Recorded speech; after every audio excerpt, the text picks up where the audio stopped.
Hi, welcome to Wine with Adam. I'm your host, Adam Scott Bellos, and today we are filming from our office in Neve Tzedek, Tel Aviv, and I am joined by my very good friend and mentor, the silver fox of Israeli politics, former ambassador Michael Oren. I'd rather have it be the blonde fox, if you don't mind. Once upon a time it was the blonde. blonde fox of Israeli politics.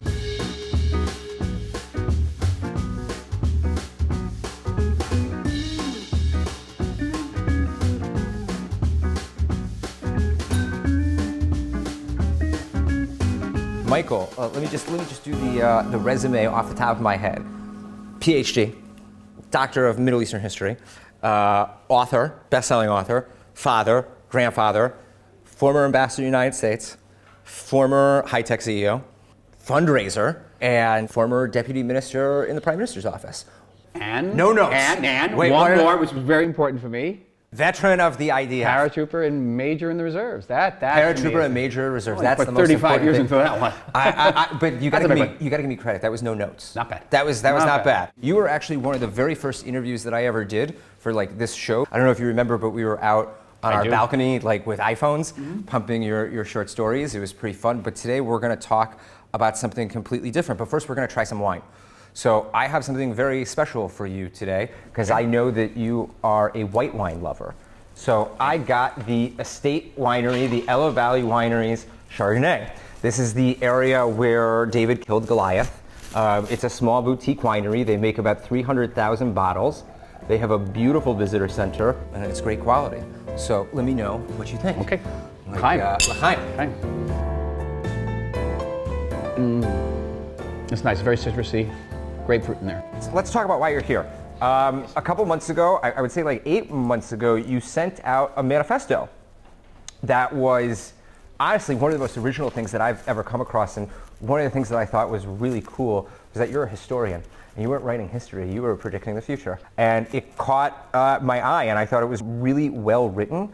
And I thought it was amazing how in 50 pages you were able to talk about political reform, social security, economics, foreign policy, minorities in Israel, the relationship with the diaspora. You call it Israel 2048, the rejuvenated state. Why do you call it the rejuvenated state? It devolved from an incident that occurred one day in the Prime Minister's office. I was the deputy and I came into the Prime Minister and I said, you know something, we never talk about Israel's future. We're so bogged down in current events and crises, we never think long term here. Why don't we create a state commission that will examine Israel's future? A lot of excitement, everyone loved it, went through all the acrobatics. At the end of the day, nobody would sign on it. What a surprise. Why? Because they were afraid of what they were going to find out in terms of Israel's relationship with its Haredi population, the Arab population, the diaspora-Israel relations, should Israel be recognizing the reform and conservative movements, that kind of questions. No one wanted to see it. But then, in any case, the government fell. And I called up a good friend, Natan Sharansky, who you know, and we decided to move this discussion into the Hartman Institute. But then Corona hit, and we were forced indoors. And during the indoors, in order to maintain my sanity, I sat down and started writing my ideas. And so what we call the manifesto, the actual name of it is not the manifesto, it's Israel 2048. I want to read what you wrote as your opening questions. What should Israel look like at its 100th birthday? How should Israeli society be reorganized to assure equal opportunity for individuals and prosperity for all? What must be the state's relationship with its citizens, Arab and Jewish alike, as well as its army, national institutions, and the diaspora? Which policy must Israel adopt to position itself influentially in international affairs and preserve its technological edge? How can Israel grow into a just, moral, and ultimately more Jewish state? I mean, that's it. That's it. That's every problem that we're facing. No wonder why nobody wanted to sign on. So I resolved it in the solitude of my Corona office. I decided to not shy away from any issue. Okay. And to put, what is close to now a half century of involvement in this country at various levels into my knowledge of these various issues. I began sending it around just for comments, and people got interested and they wanted to hold Zoom discussions. Mm-hmm. So we held a number of Zoom discussions on various aspects. There was one on foreign policy, one on Israel-diaspora relations, and then as a grassroots movement, some of the people who participated in the Zooms decided to create an NGO. And the goal was, first of all, to get the manifesto published in multiple languages and distributed, but then to use it as a springboard for stimulating and facilitating a national and, in some degrees, international discussion on these issues of Israel's future. You wrote that Israel was born more out of words than anything else. I feel like you're following in that. But no, I took by example, the immensely fruitful, fervid discussion on the future of the Jewish state that took place between the 1880s and the 1940s. It was in this country, that poets and artists would meet with national leaders, at some cafe in Jerusalem and discuss Israel's nature and Israel's future. So, what was the most uncomfortable thing for you when writing this? Or you wrote about the relationship between Arab Israelis and the state of Israel. That was and the easy normalization. one. So that was easy. What was the most difficult for you? Israel diaspora relations. Why? It is one of the most complex, and perhaps the most complex Can you issue elaborate? We face. Yeah. Well, for example, the state of Israel turns to Jews in diaspora and says, support us, give us your funds, support us politically, and yet when those same groups of Jews want to be recognized as legitimate in the state of Israel, they don't get it. Mm-hmm. We have conflicting values in this country. We want to uphold pluralism, mm-hmm. but we also want to hold democracy.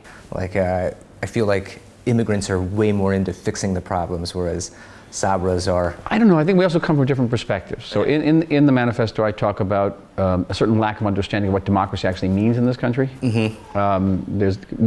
We as a society don't have deep democratic roots in this country. We don't have 800 years of democratic thought as they have in the West. It begins with a Magna Carta. Most of our population either comes from Arab countries, Middle Eastern countries, or from Eastern Europe. Right. They did not come with democracy in their suitcases. But the same thing is true of sovereignty, because we're talking about sovereignty. The Jews weren't sovereign for 2,000 years, and before that we were sovereign, in various equivocal ways. And we have a lack of understanding of what sovereignty means and what it requires. And the two major examples I give in the manifesto are the Bedouin in the south. Right. And now we're seeing that with the upheaval there.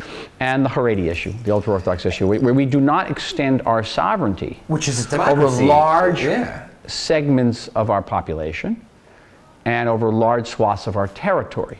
So there's no Israeli sovereignty truly over the Negev. Right. Just as there was no sovereignty on Mount Meron before the disaster last year that took 45 lives. And this goes back to what I was asking you about in terms of the authoritarianism of the rabbinate, which then kind of affects the relationship with the diaspora, which then affects the relationship of how Israelis see the government in terms of not overseeing things with the Haredi. I mean, you built a really interconnected web and storytelling of how all of these problems all interconnect to each other. The Haredi issue is not one problem, it's dozens of problems. And the Bedouin problem is not one problem, it's dozens of problems. So I have a question. What do you think is more pressing and more important to address first, the Haredi issue or the Bedouin issue? And the answer is yes. The answer is yes, and it's not zero-sum game. Right. But it's clear we've had a disaster on Mount Meron, and we've had riots in the Negev when the Jewish National Fund tried to plant trees, like the ultimate Zionist enterprise. Mm-hmm. There were twin processes that occurred among the Bedouin that nobody paid any attention to, or very few people. Natan Sharansky actually wrote a report about it for the Israeli government, and it was shelved. Right. Too controversial. What are these two problems? One is the Palestinization of Israeli Bedouin. They were never Palestinians. And now they're increasingly referring to themselves as Palestinian Bedouin. And so the Palestinization of the Israeli Bedouin? Yes. Okay. What's the second one? And the second was the Islamization of Israeli Bedouin. They were Muslims, but they had their own folk form of Islam. Interesting. And we turned a blind eye to the fact that the Hamas and its Israeli nonviolent affiliates established themselves in Bedouin villages and educated Bedouin kids. And it's interesting that the Israeli Arab party that's in the government, Ram, is a Bedouin Palestinian nationalist Islamist party. And we created Ram. That. We created Ram. Ram is our, you want to say it's our Frankenstein monster, but we created it. We're looking at two extremist peoples, almost, from two different polar opposites of society in the country. I mean, that's more than just a looming threat. Well, the Haredim it has some unique qualities to it. It's not just the refusal of almost 50% of the Haredim men to become part of the workforce, but the biggest problem there is education. In the Haredi population, these Haredi schools which is a separate school system from the sovereign school system of the state of Israel, give basically a second grade education in math and almost no English education, which means that the graduates of these schools cannot really be part of the workforce, of a modern workforce.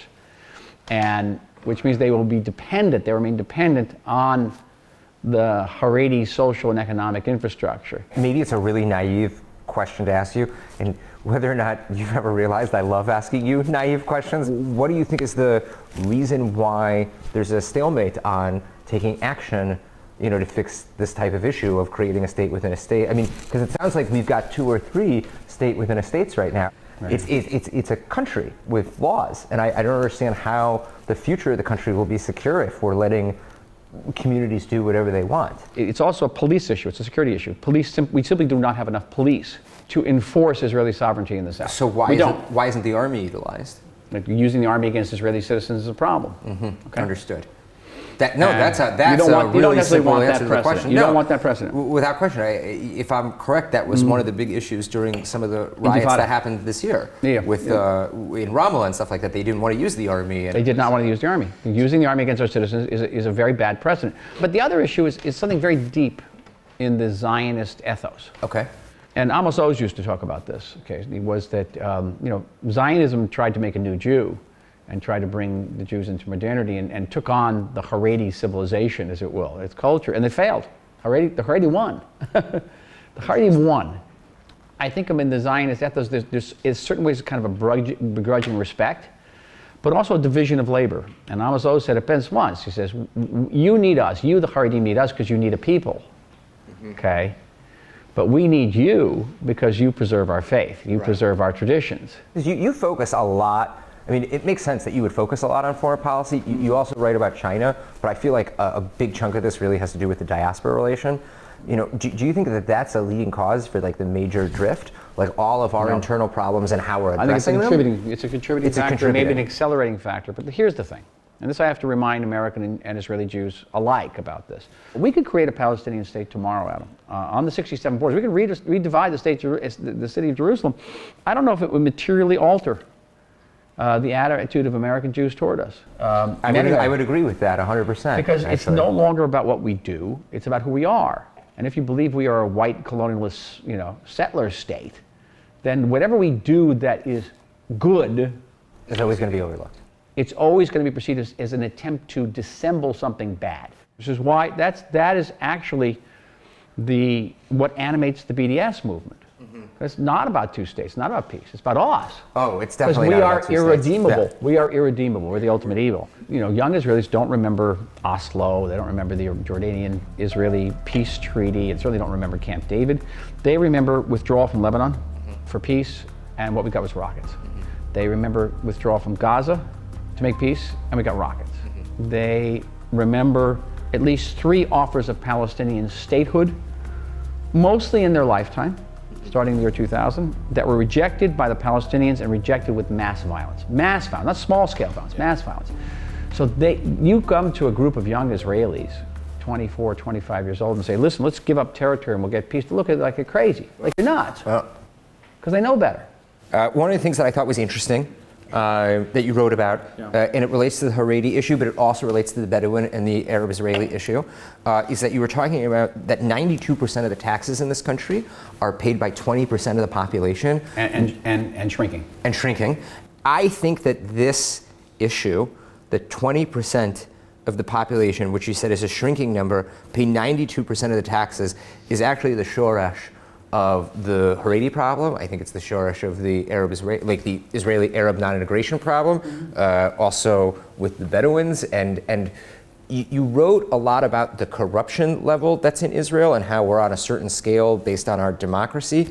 And I would also assume that a lot of the corruption that exists in government has to do with the high taxation that is in this country and the fact that such a small and population. the low salaries that politicians get. Right. No, very low. No, very low. This tax issue, I feel like, is the thing that is the keystone of the entire problem. And if you remove this taxation issue, most people pay 45% taxes in Israel, 40%, which means that we're not making anything. We're giving everything to the government, and then I feel like it creates an animosity. Do you think it's a realistic thing to see like happen in the next 30 years, that a flat tax could be implemented, that we could maybe see the opening of gambling in a lot for revenue stream, the legalization of marijuana for revenue stream? I think you should begin with getting those who do not pay taxes to pay taxes. Fair enough. Let's start with that. Fair enough. That would change that ratio. So if we could get the other 80% of the country to pay taxes, we're looking at that's fixing. what you're talking about. Yeah. I'm very excited to see you hopefully take on a leadership role in the Jewish Agency. And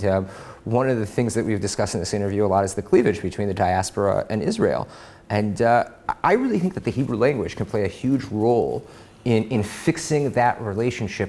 Do you feel that Hebrew can be used as a major tool to? Of course. We're coming up to critical mass in terms of Hebrew speakers in the world. Think about it. What can be done? So many things can be done. So interviewing for the Jewish Agency, they asked, okay, what's your vision for the future of the agency? And I gave a number of points that I would stress. Reaching out to assimilated, alienated, particularly American liberal, young American Jews through a recalibrated social media campaign. Mm-hmm. And one of the other issues that I mentioned was Hebrew language. Okay. And that we should be investing much heavier, much more thoroughly in Hebrew language through Hebrew immersion camps during the summer, other programs for Hebrew, because Hebrew is the lingua franca of the Jewish people. And you really can't be engaged in this country deeply unless you're engaged through Hebrew. And I don't mean just getting up, in front of the Knesset and giving a speech, extemporaneously and have people scream at you while you're giving the speech, or be on a television program where everyone's screaming at you at the same time in Hebrew. But it's to be able to read the papers and become part of the discourse in this country.